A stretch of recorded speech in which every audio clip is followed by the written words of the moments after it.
This is a PRI 90-90 hip lift with left hip shift.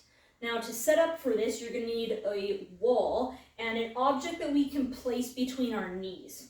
So we don't want it to be too big. We want the object to essentially allow our hips, our knees, and our feet to stay in line. So for me, that's a ball like this. Might be a foam roller, a yoga block, a pillow, something like that.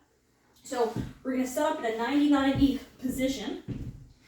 So I've got 90 degrees of knee flexion and 90 degrees of hip flexion. That object is placed between my knees. Like I said, I can keep hips, knees, and feet in line. From here, I can feel my whole foot connected to the wall. So I can feel that heel reference, but I also have my toes kept on the wall the whole time. From here, what I'm going to do is I can place my hands on my ribs. I'm going to pull down on the wall. What that's going to do is it's going to engage my hamstrings, and my tailbone is just going to come a hair off the floor. So I can slide like a credit card underneath, and I can feel my hamstrings engaged here.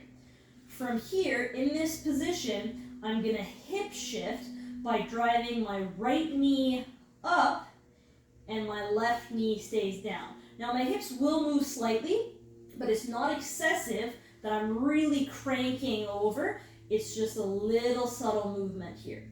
From here, I'm going to press into the ball with the left leg. Keeping my hands on my ribs, I can feel my left hamstring and my right inner thigh, and I've got a majority of that tension on that left side. I'm going to breathe in through the nose. Exhale all the air out through the mouth completely till I feel my side core turn on. Keep that tension, then breathe in again.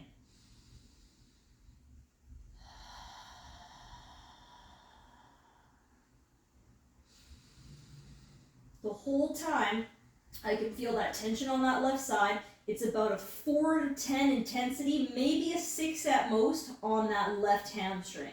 So like I said, the most common mistake is people trying to shift too far over and they're really swaying or kicking that hip out. We also want to make sure that on that exhale, we're getting about a 5 to 10 second exhale in that position. Now, some people will have a hard time getting hamstring on that side.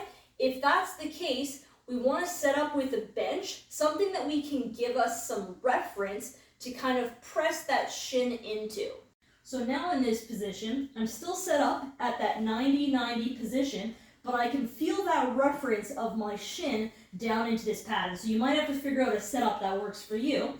So I can still feel my whole foot connected into the wall, right? I've got my ball as my placeholder, keeping the hips in line. I can do that hip shift, and then I can feel that reference even more of that hamstring breathing there.